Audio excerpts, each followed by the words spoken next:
Do you guys know what stress does to a newborn baby? I want to show you what I look like just to give you guys an idea of what might have happened when I was a newborn. The one thing that I do know is that whenever my mother tried to bottle feed me, she didn't breastfeed me, she bottle fed me, I would throw up everything. Now, stress is what my dad thinks was the cause.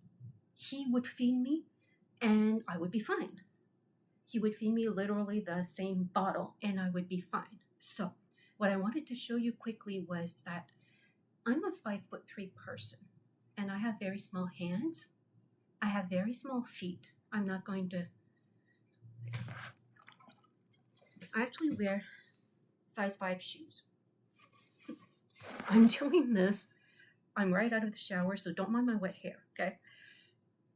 I have a very small and frail bone structure for somebody my height. 5 size shoes is not the normal size for somebody who's 5'3". My glasses are from the kids section. And like I said, I have very small hands. I've been told by men that I've dated in the past that my hands feel small when they take my hand. And, well, Mother Nature, my mom gave me feminine curves that make it actually really hard for me to get a bra. I'm not saying this to show off. I'm saying this because it also works into what I'm trying to say.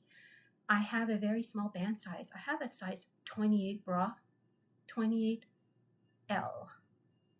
because my rib cage is so small compared to my curves that I have to go to one specific store here in Montreal, the only one that has my size. So I cannot buy a bra in most regular stores. Either I shop online or I go there, and because I want to make sure that it fits properly, well, that's the one place where I can go. My ribcage really is so small that all the other stores that do carry a 28 band size, it's in the kids section because it's a training bra. So, now to explain to you why stress affected me. A newborn baby feels all of the emotions of the parents, and the parents are supposed to teach the child how to co-regulate by mimicking their emotions or by displaying emotions. That's how a newborn baby learns to feel and to express their emotions. Whatever the parent feels, as soon as the baby is born, the baby absorbs all of the parent's feelings. I know my mother was very anxious, and she probably still is today. I know that she's always been extremely anxious when I lived with her because of some of the things that she said. She was always worried about something or other. I would be at the bus station and my mom would panic because I was at the bus station waiting for the bus because, she heard once that an old lady had her purse robbed there. That sort of thing. I mean, she was like, don't walk on that street downtown because I heard that there was a mugging the other day. Every little detail. I wanted to move to another city. My mom was having a panic attack the day I moved. She bawled her eyes out because I wasn't in the same city as her anymore. She couldn't take it. And that's when I was 21. So now, I'm not blaming my mother. Please understand, I'm explaining this because that's the impact that emotions have on a child, including if the child is 21. It still impacts the child. I know my mom had a hard childhood. She told me some of the details that she went through. Her family was poor. She was mocked and bullied in school because of that. And because she had good grades in school, my grandma stopped taking care of her.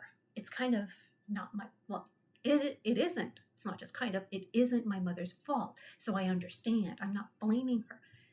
She became a very anxious person, and that's all she knew. When my brother and I were born, that's how she raised us, with that excessively high level of anxiety.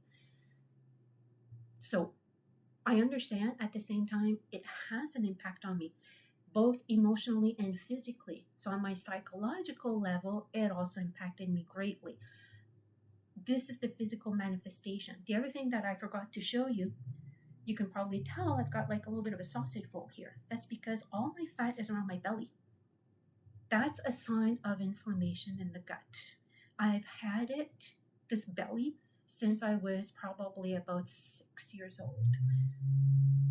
I was skinny before, but all of a sudden at 6, I just grew a belly, and it's always been extremely difficult for me to get rid of it. I only managed once in my adult life to lose the belly. And I just gained it right back when I came back from a trip in South America and spent a few months with my parents while I was trying to get myself back into North American life. That's where I regained the belly fat. So had I not moved back with my parents during that period of time, maybe it would have been different. Maybe I would not have regained it. But that being said, this is what somebody who's been through childhood anxiety looks like physically, if the anxiety in the parents was excessive. Okay, now how do the two of them tie together? How does my mom's anxiety tie in with my body size?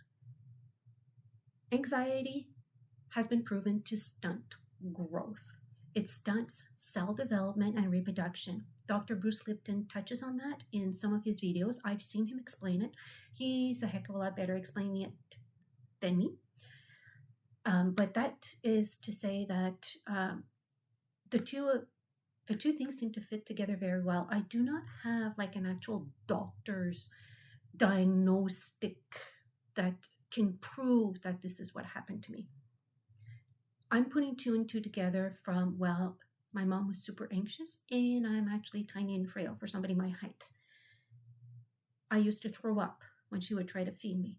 That's how anxious she was and how much it impacted me and my digestion. So it very likely impacted my growth as well. So I'm just putting that out to you guys and letting you know how important it is to regulate your emotions and do what you can. I mean, even if your child is not an infant anymore and you know that you've been anxious around your baby, it's never too late. You can help your baby or your child co-regulate. Just let me know. I'm a coach. And I also have a starter pack to help you kickstart your healing, which does not include information about trauma, but it does give you the basis that you need in order to start healing your mental health.